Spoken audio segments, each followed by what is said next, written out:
భవిష్యత్ అంతా ఏదేనని సీఎం చంద్రబాబు అన్నారు. ధ్వంసమైన ఏపీ బ్రాండ్ని మళ్లీ ప్రమోట్ చేస్తున్నామని చెప్పారు. 5 ఏళ్ల వైసీపీ విధ్వంసం నుంచి ఇప్పుడిప్పుడే కోలుకుంటున్నామంటూ చంద్రబాబు కామెంట్స్ చేశారు. ఒక మిత్ ఉంది అందరికీ, ఎన్ని ఎంఓయూలు చేశారు, ఎంత డబ్బులు వచ్చాయి, ఇదొక మిత్. ఇది అంటే ఇన్ ది సెన్స్ ఇక్కడుండే ఎంఓయూలు అక్కడ పోయి చేసుకోవాల్సిన పని లేదు. Davos is a place for networking. ప్రపంచంలో 4 రోజులు ప్రపంచం అంతా అక్కడికి వస్తారు. కంట్రీ హెడ్స్ వస్తారు, మినిస్టర్స్ వస్తారు, గవర్నమెంట్సే కాకుండా ఆల్ కార్పొరేట్స్ వస్తాయి. నేను చూసినటివి అనేక దేశాల్లో మాట్లాడాను.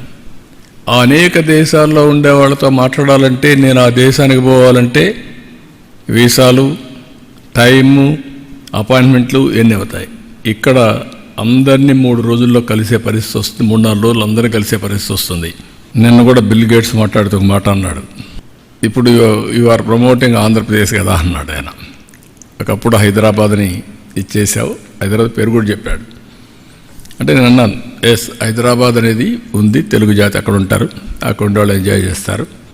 I'm promoting Andhra Pradesh because people elected మీ అని చెప్పా. అంటే ఇవన్నీ ఎందుకు చెప్తున్నారంటే, ఇప్పుడు 4వసారి ముఖ్యమంత్రి అయిన తర్వాత మళ్ళీ నేను కొత్త బ్రాండ్ని ప్రమోట్ చేయాల్సి వస్తూ ఉంది.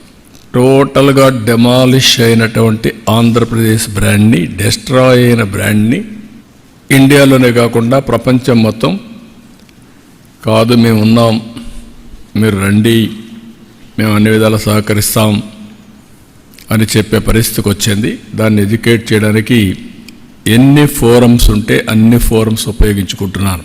Pathway to India's green industrialisation, green energy to green hydrogen and green manufacturing.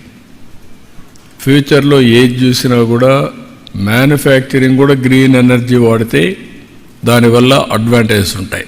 టోటల్గా గ్లోబల్ వార్మింగ్ తగ్గే పరిస్థితి వస్తుంది. Not only green hydrogen, it is leading to green manufacturing. రెండోది building the next petrochemical hub.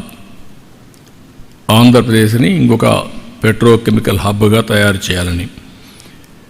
మూడోది pioneering the blue economy of tomorrow, Andhra Pradesh rule. Ocean economy, blue economy, అది future భవిష్యత్తు. Abundant opportunities ఉన్నాయి ఆంధ్రప్రదేశ్కి, ఎందుకంటే 1000 కిలోమీటర్ల సీ కోస్ట్, అది కూడా ఈస్ట్ కోస్ట్లో ఉన్నాం. ఇది ప్రపంచానికే గేట్వేగా తయారవుతుంది. దీన్ని ఎంత ఉపయోగించుకుంటే అంత సముద్రాన్ని ఉపయోగించుకొని మనం ముందుకు పోయే పరిస్థితి వస్తుంది. అందుకనే బ్లూ ఎకానమీ పైన ఏమేం చేయగలుగుతాయో కూడా ఫోకస్ పెట్టాం. ఇంకొక పైన achieving SDGs by catalysing nature అనే system scale, APCNF, Andhra Pradesh community managed natural farming ప్రపంచానికి ఒక నమూనా. Andhra Pradesh people are very happy. 1 farmer to 1 million. ఈ రోజుటికి ఒక వ్యక్తితో స్టార్ట్ చేసి 10 లక్షల ఫార్మర్స్కి రీచ్ అయ్యాం. ఇది రాబోయే 5 ఏళ్లలో 40 లక్షల ఫార్మర్స్కి రీచ్ అయ్యే పరిస్థితి వస్తుంది. ఇది ప్రపంచానికి ఒక నమూనా. 5 సంవత్సరాలుగా జరిగినటువంటి విధ్వంసాన్ని కవర్ చేయడానికి అన్ని విధాల ప్రయత్నం చేస్తున్నాం. 7 నెలల్లో ఊహించినటువంటి ప్రగతిని సాధించాం. అమరావతి 3 ముక్కలాటాడి అమరావతిని విధ్వంసం చేస్తే now Amaravati is on track. Finance mobilize చేసాం, వర్కులు పిలుస్తున్నాం, వర్కులు స్టార్ట్ అవుతున్నాయి.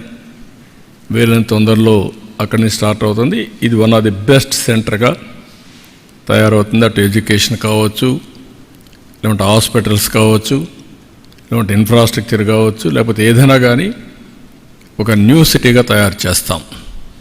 ఇంకొక పక్కన పోలవరం 12,150 కోట్లు ఇచ్చారు, ట్రాక్లో పెట్టాం. డయాఫామ్ వాల్ పోయింది, దాన్ని కూడా మళ్ళీ రెక్టిఫై చేశాం.